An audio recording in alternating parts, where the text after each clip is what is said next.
I've heard that you are the only person who knows the entire thing. Yes, I am. I know everything. Can you say anything at all? Zero. In fact, I don't even know what I'm in, or I know nothing. You had to sign a thing that said if you reveal one tiny fact about this whole experience, you get sued for $1 million. We just got another email saying you can't talk about it even after Sunday. I have not seen anyone else's scenes, I've just seen my own. And then there were other ones that were made up on the spot. It's true, you could only read your scene.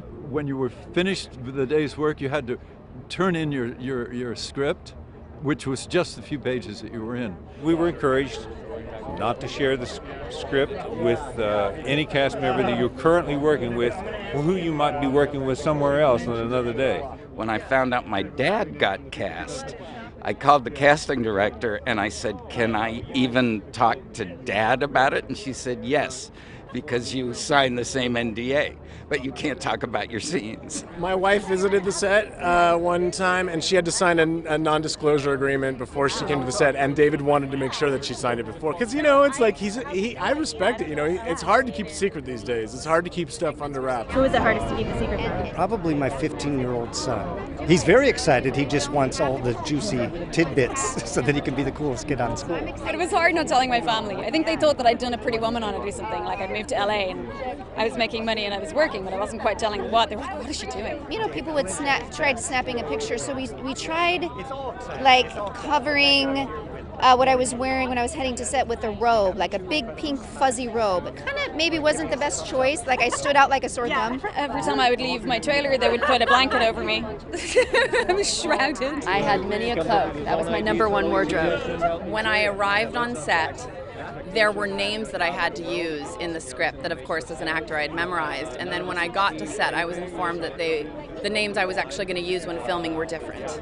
I know what my character did on the days I worked. I know who I did it with, but so those are the only secrets that are hard to keep. But otherwise, the less I know, the easier it is. I'd spill the beans if I knew anything.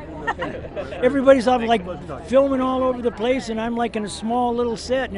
I'm as curious to see this as everybody else is. I don't really know that much, so I'm good. It's almost like plausible deniability because I don't really, all I know is my stuff. I don't know anything about the rest of the whole thing. David's such a giving director that whether or not you wanted to know more detail about it, even if you weren't able to know it at the time, he gave you direction to soar as an actor. There were some mysteries, a couple, but I didn't delve into them. I didn't go searching them out. I just went, oh, okay.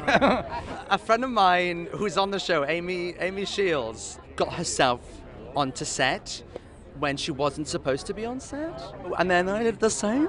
You didn't hear that here. It's on broadcast now.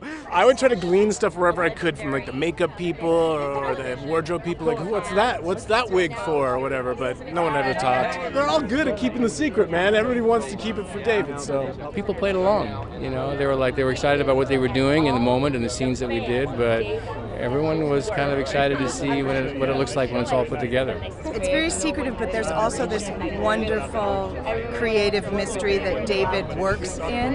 So that's part of the pleasure and the joy of working with him creatively, is that you know that you're jumping in there.